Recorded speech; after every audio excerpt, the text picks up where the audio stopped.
జీవితాన్ని మార్చే 10 గొప్ప పాఠాల సిరీస్‌కు స్వాగతం. మీరు సంపాదిస్తున్న డబ్బు మీకోసం పనిచేస్తుందా? లేక మీరు చేసిన అప్పుల కోసం పనిచేస్తుందా? గుర్తుంచుకోండి, అవసరానికి అప్పు చేయడం తప్పు కాదు. కానీ అవసరానికి మించి ఆడంబరాల కోసం అప్పులు చేయడం మన భవిష్యత్ ఆదాయాన్ని ముందుగానే ఖర్చు చేస్తుంది. ఈఎంఐలు పెరిగిపోతాయి, ఖర్చులు పెరిగిపోతాయి, సంపాదన ఇతరుల బకాయిలకు వెళ్ళిపోతుంది.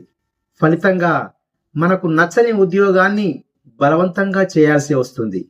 అంటే మన అప్పులు మన ఆర్థిక స్వేచ్ఛనే కాదు, మనం తీసుకునే నిర్ణయాలను కూడా నియంత్రిస్తాయి.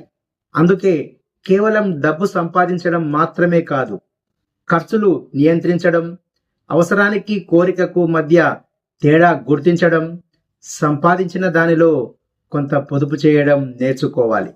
ఎందుకంటే నిజమైన ఆర్థిక స్వేచ్ఛ అంటే డబ్బు సంపాదించడం మాత్రమే కాదు, సంపాదించిన డబ్బుపై నియంత్రణ కలిగి ఉండడం అని తెలియజేస్తూ, నా ఈ సలహా నచ్చితే ఈ వీడియో లైక్ చేయండి, షేర్ చేయండి, మరియు ఇలాంటి మరిన్ని వీడియోలకై సబ్స్క్రైబ్ చేయండి. మీ జిఎస్ఆర్ క్రియేషన్స్.